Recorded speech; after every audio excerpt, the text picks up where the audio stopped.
Dhahran, Saudi Arabia, and for the last time a British Tornado fighter flies off on patrol, scanning the skies over occupied Iraq and liberated Kuwait for any sign of the Iraqi Air Force. Today, after more than 3 months in the desert, the crews from RAF Coningsby are finally on their way home. The Lincolnshire base contributed 200 personnel to Operations Desert Shield and Desert Storm. For the ground crew, now with little to do but pack up, there's time to reflect. The memory that sticks in my mind is the Scud attacks and the Patriots launching as we ran for the shelters. That will definitely stick in my mind.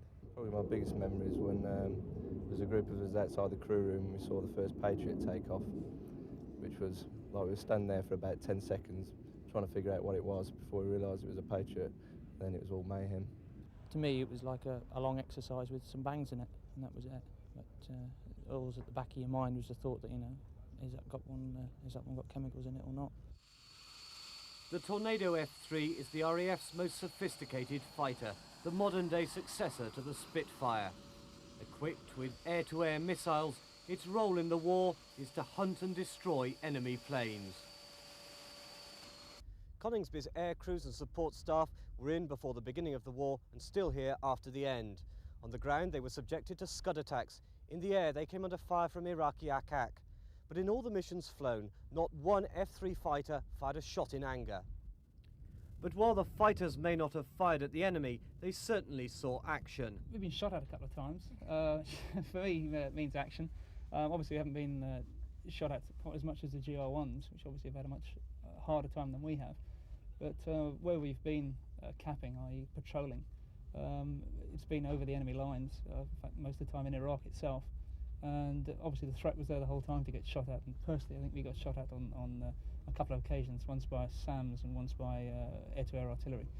In a way perhaps some people are frustrated, but personally I'm not. We actually were involved in one intercept against a helicopter, and at the time we were very, very frustrated that we didn't get a shot away. But looking back at it, it's a horrific thought to think we might have killed somebody, and I know war is about killing people, but if you actually think about it, that you've actually killed somebody, and they're no different to me and my front seater. It's not a nice thought, although we would do it. I mean, I have no qualms about doing it, but it'd certainly be difficult living with yourself afterwards, I think. Since the ceasefire, pilots on patrol have taken the opportunity to examine closely the country they helped liberate. Just the wide-scale destruction, certainly over Kuwait, the huge amount of mess as far as crashed vehicles, bomb sites, the burning oil wells, which obviously people back home have seen as well.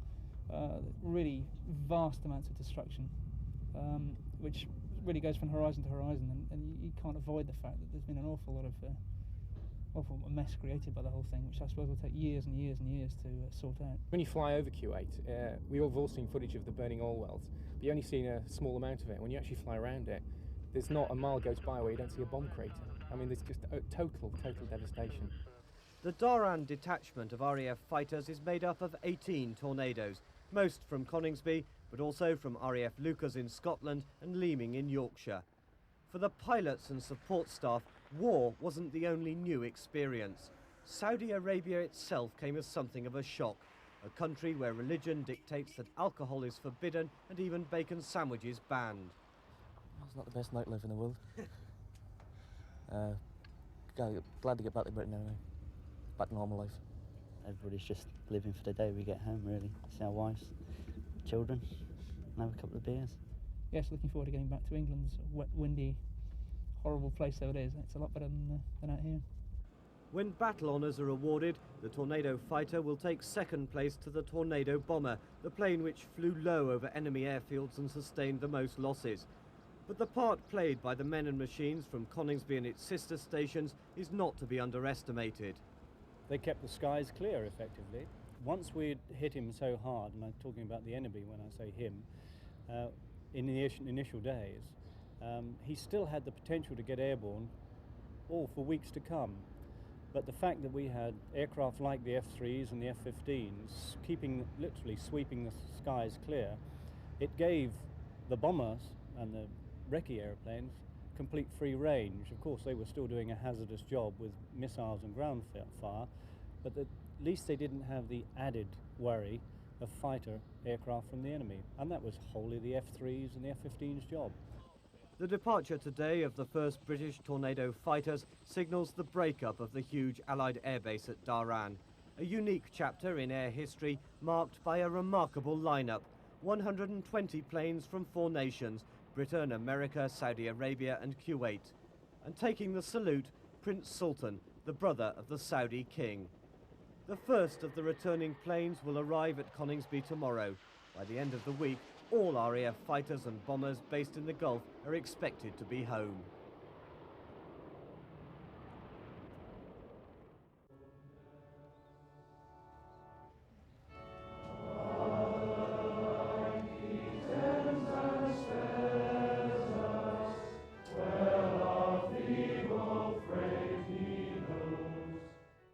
Before the war, this was unthinkable, a Christian service in Islamic Saudi Arabia. As thoughts turn to those who won't return home, the quiet desert breeze was once again shattered. The first Tornado bomber was on its way back to Britain. The creation of the huge multinational airbase at Dhahran was one of the key elements in the Allied war plan. From here, more than 200 British, American, Saudi and Kuwaiti combat planes flew on round-the-clock missions, one of the biggest ever concentrations of airborne firepower. The King Abdulaziz Air Base has been home to 1,400 RAF personnel, 37 fighters, bombers and reconnaissance planes. The boss of the British detachment, Group Captain Cliff Spink, in peacetime the base commander at RAF Coningsby in Lincolnshire. From his air-conditioned porter cabin, he worked, ate, drank and slept while his men went into battle. We're all delighted that we've brought it to this sort of conclusion, and a deal of elation that it has been so successful. Okay, we're coming up to rotate now. In Group Captain Spink's charge, 3 different versions of the Tornado, the fighter, the bomber and the reconnaissance plane. These are the aircraft which fly alone, unarmed and unafraid, low over enemy territory, spotting Scud missile sites. Ensuring the Scud hunters are ready to fly, Sergeant Kit Holtby from Lincoln.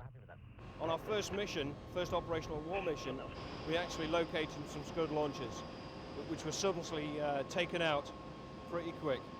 Despite the danger, not one of the Scud hunters was shot down, but the war did claim 2 other aircraft from the RAF's Dhahran detachment. One GR bomber crashed during training before hostilities broke out, killing both crew members.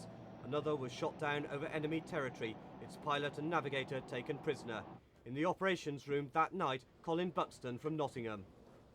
Unfortunately, I was the one that got the message, the one message you didn't want.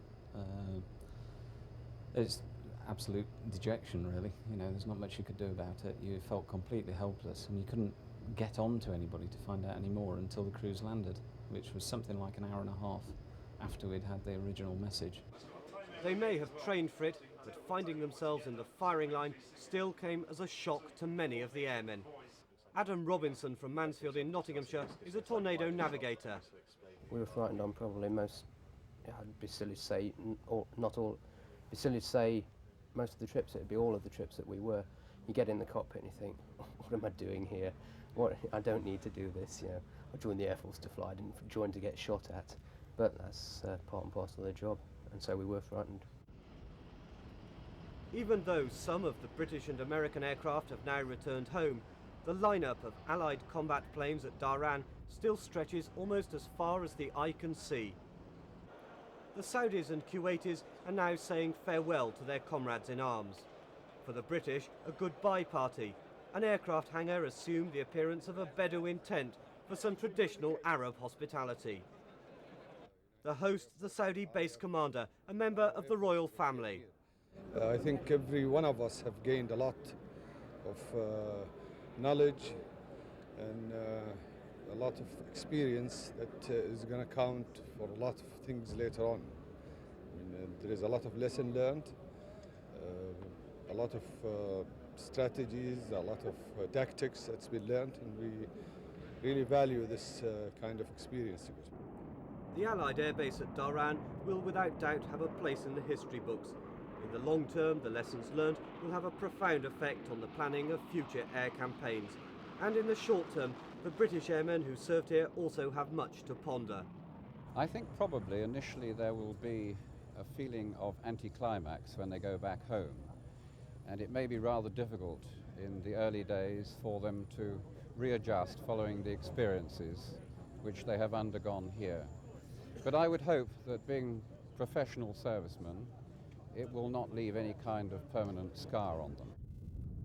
The first of the British fighters and bombers have already left for home. The ground crews and support staff will follow over the next few weeks.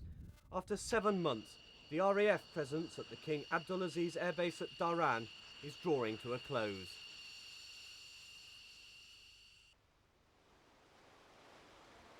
The 5-star Marriott Hotel in Riyadh, and more than 2 weeks after the end of the war, most of the guests are in uniform.